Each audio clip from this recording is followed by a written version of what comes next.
Colin looked astonishingly dashing that evening. He had put on his Ghanaian attire, the kente, that gave him a sense of majesty. Everyone applauded him. Good evening, people. We are here to celebrate a special lady. I have worked with her for the last 1 year, and I can say without fear of contradiction that May Jones Riziki is a woman of integrity and also very fearless. As a co-director, I've been able to glean from her wisdom and measureless support. I pray that Almighty God may grant her many more days to further her work in this planet. And you're staring, Kevin distracted her thoughts. She blushed and rubbed her eyes. I'm not, she bellowed back with a tinge of guilt. The guests turned to face them, but she made a motion with her hand to show that things were fine. When her turn to speak came, she stood tall in her beige, high-heeled shoes, her perfume a gentle aroma in the room. More tears flowed freely from her eyes than the words that came from her mouth. Colleagues, family, and friends, I'm speechless this evening. I wasn't expecting this, hence, I have no speech prepared. However, I take this opportunity to thank all of you for the delicious food that you brought, the kind words, and most of all, the prayers you have made for me. I believe the future looks great. I pray that all of you will be blessed with your heart's desires too. Thank you. She walked back to her seat and wiped her tears. Finally, the group presented her with a plaque inscribed, fitted for the master's use. She was more overwhelmed, and in between her breath, she whispered prayers of thanksgiving to God. Sadiq Mazda, a colleague of hers, gave a vote of thanks. Suddenly, the lights went off and her house became pitch dark. A slight commotion was heard outside her house. One by one, the people in the room turned on their mobile phones lights. The room looked beautiful. And I went to find out what was happening and saw the security at the gate threatening someone in a car that was driving out. However, by the time I got closer, the car had driven out and the driver said it was nothing much, but he looked a bit scared. Maybe he has been threatened into silence. Before 10 minutes were over, 2 new security personnel had been deployed to May Jones Riziki's gate. As she escorted the visitors out of the house, she noticed that 2 of her colleagues, together with Collins, had sneaked out unnoticed. I wonder why they had to leave so silently, she thought, but quickly turned her attention to the rest of the visitors. When all the visitors had left, she requested Kevin to ensure that all the doors were well secured for the night. She reached her room, sat on her bed, and whispered a prayer of thanksgiving. It was 3 in the morning as she tried to capture some sleep before heading to work. She sensed that another chapter was being captured in her life. She had just turned 28 a week earlier.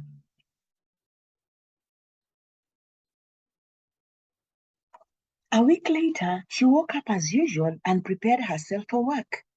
She realized that she was running late, but the habit of doing her devotional meditation was so engraved in her that she felt she would not step outside her house without it.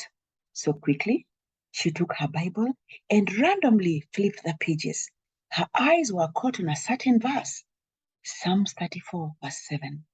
The angel of the Lord encamps round those who fear him to deliver them from harm. Interesting that I should read this verse. Anyway, maybe it is because I thought I had it in my ears last week, she reflected. Then she made a quick prayer, took her blue leather bag, picked her phone from where it was charging, and came to the living room. Kevin was seated completing his assignment at the dining hall table. She gave him a few instructions before shooting through her door, only to find Collins, who was just about to knock the door. Don't knock me, soldier, he joked. Shocked, she inquired what brought him to her house that early. He responded that he had just missed her and needed her company to the office. She was baffled, but chose not to say much. So silently, they drove to the office. Do you notice that the sky is blue today? Collins interrupted the silent atmosphere. Yes, it's beautiful.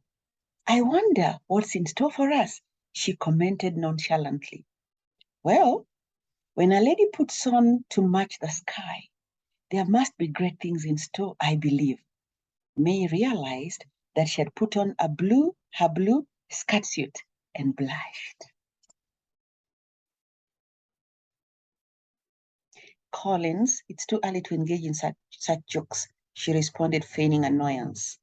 Soon they got to talking about issues at work, and Collins seems to be engrossed in telling her something that really got her extremely angry. When the car came to a halt in the office parking space, she bolted out, banged the door, and hurried away from him into her office. It doesn't matter what they think or say, I shall go, she whispered in between her clenched teeth. After a few minutes, she remembered that in her anger, she had not greeted the security officer nor the lady at the reception desk. She went back and apologized for her bad manners and went back to her office. Seated at her desk, she buried her head into her work.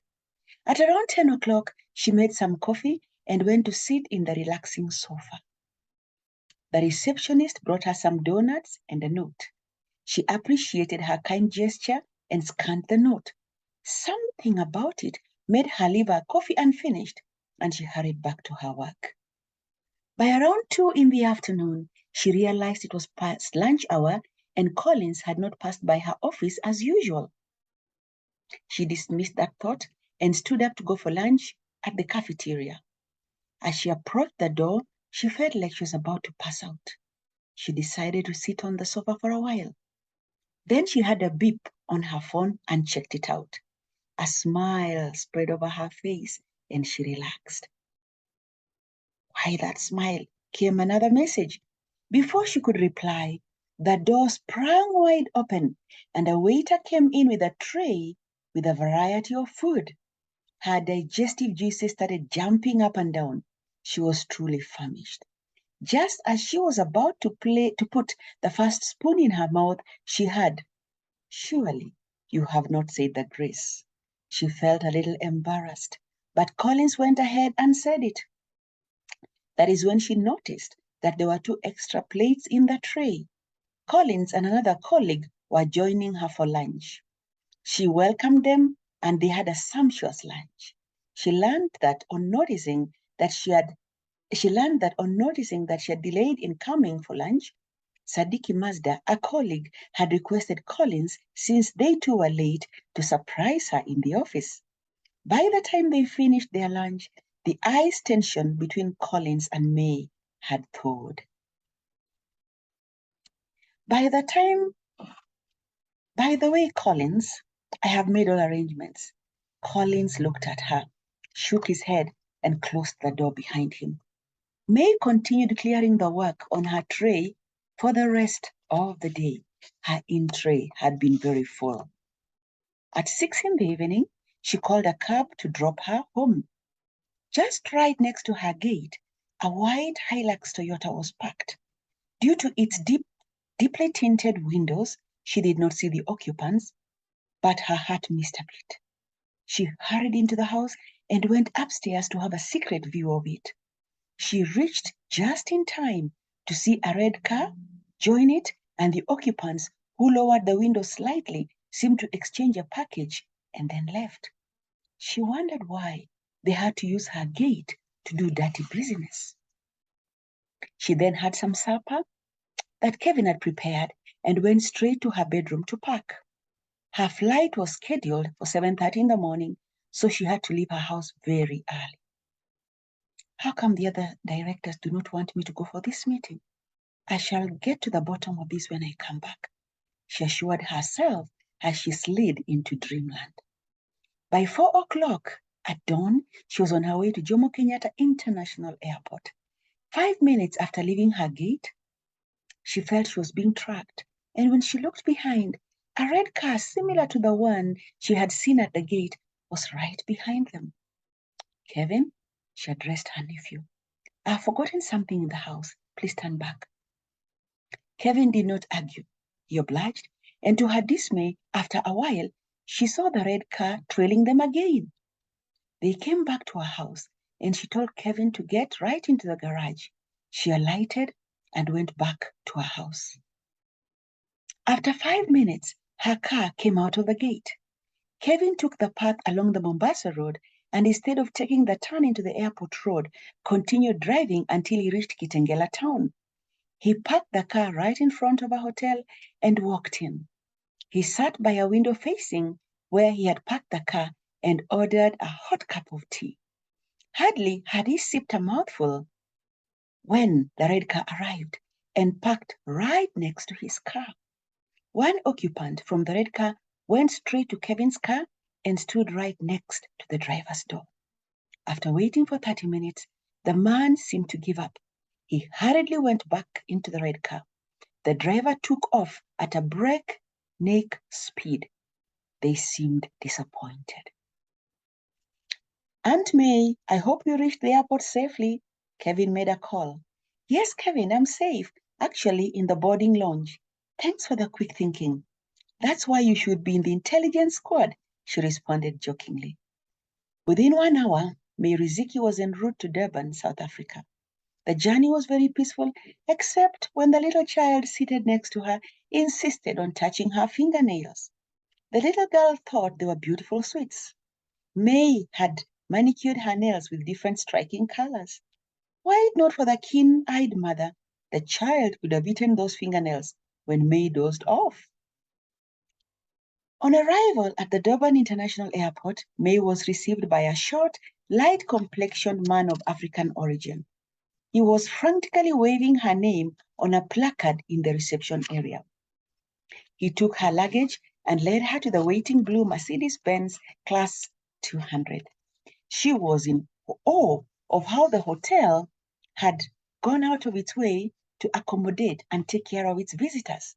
She entered the car and relaxed so that she could enjoy the breathtaking view of the beautiful country of South Africa. She had visited Johannesburg before, and each time she landed in that country, her mind went to the late icon Nelson Mandela, who sacrificed so much to ensure South Africa was eventually free to welcome people of different colors. She kept telling herself that she too would leave a legacy in her country, Kenya. That reminded of her father, who was approaching 70 years, but was still running his business in Nakuru town. Her mother had opted to run their farm back home in Taita. She reflected on her parents' marriage and admired them. Some incidents came to her with nostalgia. She recalled 3 incidences when her mother had delayed in Nairobi town center when they were still living in Buruburu Estate in Nairobi. There had been a terrible traffic jam along Jogoo Road. By 8 in the evening, the mother had not yet arrived. The father refused to eat. He claimed his heartbeat was still suffering outside, hence he felt he was heartless. They had laughed at him, but those memories left impressions in her. Then she recalled her second follower, a sister who was married in Kitale, and her brother who worked with the Ministry of Education and had recently been transferred to Machakos County. She felt proud of her family. Many people always approached her too when their children needed admission into school, which was hardly 10 years in existence, a school that was run by her firstborn and the elder sister. But that school had made its niche in the education circles, and she knew she could not help everybody, but she tried.